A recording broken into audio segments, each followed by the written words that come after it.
आज की क्लास में हम लोग साधारण ब्याज मीन सिंपल इंटरेस्ट के बारे में कुछ सामान्य जानकारी लेने आए हुए हैं। तो यहाँ पर सबसे पहले यह समझना आवश्यक है कि यह साधारण ब्याज सीखने के लिए, जानने के लिए इसमें जो अन्य टॉपिक आते हैं उसके बारे में भी हमको कुछ जानकारी होना चाहिए। तो यहाँ पर मूलधन की बात में हम लोग चर्चा करेंगे। मूलधन क्या होता है? तो ये एक प्रिंसिपल अमाउंट है जो किसी बैंक, साहूकार, महाजन आदि से क्या उधार लिया गया है। तो उधार लिया गया जो धन होता है, जो किसी बैंक के, साहूकार से या किसी अन्य माध्यम से लिया जाता है, उसी धन को हम लोग क्या कहते हैं? मूलधन कहते हैं या प्रिंसिपल अमाउंट भी कहते हैं। इसके बाद साधारण ब्याज जो होता है, जिसको हम लोग सिंपल इंटरेस्ट कह रहे हैं। तो साधारण ब्याज निकालने के लिए या साधारण ब्याज ज्ञात करने के लिए हम लोग किस तरह से प्रयोग करते हैं? तो यहाँ पर पूरा जो ऋण होता है, यानी कि आप जो धन लिए हुए हैं, मूलधन लिए हुए हैं, उस ऋण की अवधि के दौरान जो मूलधन होता है वह एक समान बना रहे और उसके साथ मूलधन के साथ जो लौटाया गया ब्याज होता है, यानी कि जो आप धनराशि जो लिए हुए हैं उधार के रूप में, उसके साथ जब एक समय अवधि के बाद जब वह किसी साहूकार को या जिनसे उधार लिए उसको लौटाते हैं, तो उसमें जो अलग से अतिरिक्त राशि जोड़ा हुआ रहता है उसी को हम लोग क्या बोलते हैं? साधारण ब्याज कहते हैं। उसके बाद दर होता है, यानी कि रेट ऑफ इंटरेस्ट होता है। तो यह रेट ऑफ इंटरेस्ट निकालने के लिए प्रति 100 रुपया राशि के लिए वर्ष के अंत में, प्रति 100 रुपया राशि के लिए वर्ष के अंत में अदा की जाने वाली ब्याज के रूप में दर प्रतिशत को क्या करते हैं? व्यक्त करते हैं। अब कितना प्रतिशत है? दर प्रतिशत है। और क्या होता है? प्रत्येक 100 रुपया के लिए क्या होता है? वैलिड होता है, यानी प्रत्येक 100 रुपया के लिए प्रति वर्ष आप कितना रुपया उसको क्या कर रहे हैं? ब्याज दे रहे हैं। वही क्या होता है? रेट ऑफ इंटरेस्ट कहलाता है। उसके बाद समय होता है, यानी समय का जितने समय के लिए धनराशि उधार ली जाती है उसे ब्याज की अवधि कहते हैं। और इसको किस चीज से प्रदर्शित करते हैं? इसको स्मॉल टी से प्रदर्शित करते हैं। जिस प्रकार से हम लोग यहाँ पर सीखे हैं, प्रिंसिपल अमाउंट जो होता है इसको स्मॉल, इसको पी से प्रदर्शित करते हैं, और साधारण ब्याज को एसआई यानी सिंपल इंटरेस्ट से, उसी तरह से दर को स्मॉल आर से, और यहाँ पर समय को स्मॉल टी से प्रदर्शित करते हैं।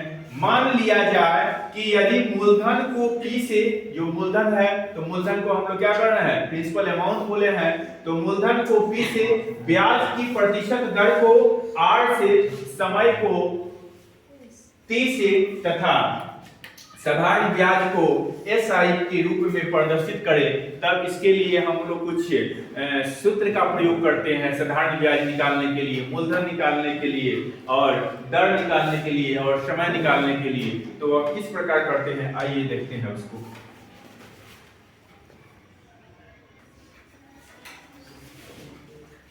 तो अभी हम यहाँ पर सीखे हैं कि यदि मूलधन को पी के रूप में साधारण है, उसके बाद सीखे हैं मूलधन को पी के रूप में, समय को टी के रूप में, और दर को या दर प्रतिशत को आर के रूप में तथा साधारण ब्याज को एसआई के रूप में प्रदर्शित करें। तो उसके लिए कुछ सामान्य फॉर्मूला होता है। वह यह है कि साधारण ब्याज का जो एसआई होता है यानी सिंपल इंटरेस्ट होता है, वह होता है मूलधन गुना समय गुना दर बटा 100।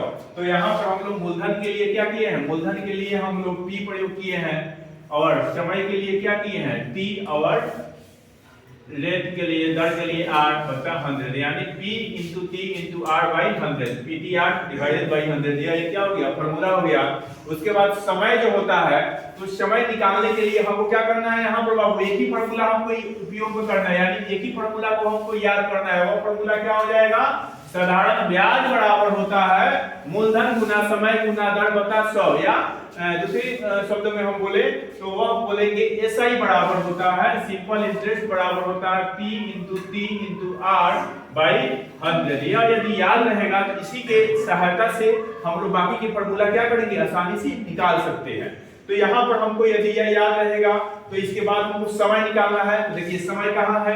यहाँ है, ठीक है ना। तो समय को हम क्या करेंगे? इधर की तरफ लाएंगे। समय जब इधर की तरफ आएगा तो यहाँ पर क्रॉस मल्टीप्लिकेशन करेंगे, तिरछा तिरछी गुना करेंगे, तो यहाँ पर साधारण ब्याज गुना 100 हो जाएगा, और ये इधर गुना होगा तो समय इधर आ जाएगा, ये ऊपर चला जाएगा, यानी 100 गुना एसआई बटा पी गुना आर हो जाएगा।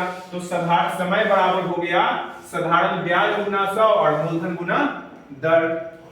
उसी तरह से दर निकालना है यानी रेट ऑफ इंटरेस्ट निकालना है। तो रेट ऑफ इंटरेस्ट निकालने के लिए क्या कीजिएगा, रेट ऑफ इंटरेस्ट निकालने के लिए साधारण ब्याज गुना 100 हो जाएगा और फिर यहाँ पर आपको मूलधन गुना समय हो जाएगा।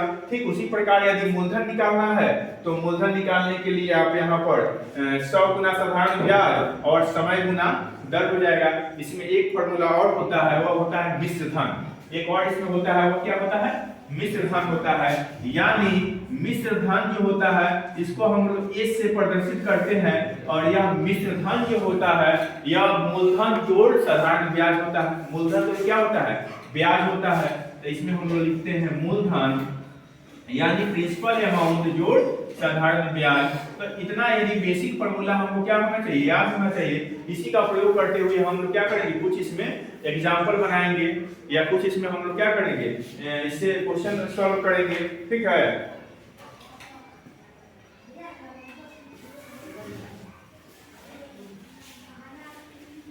इसको लिखिए।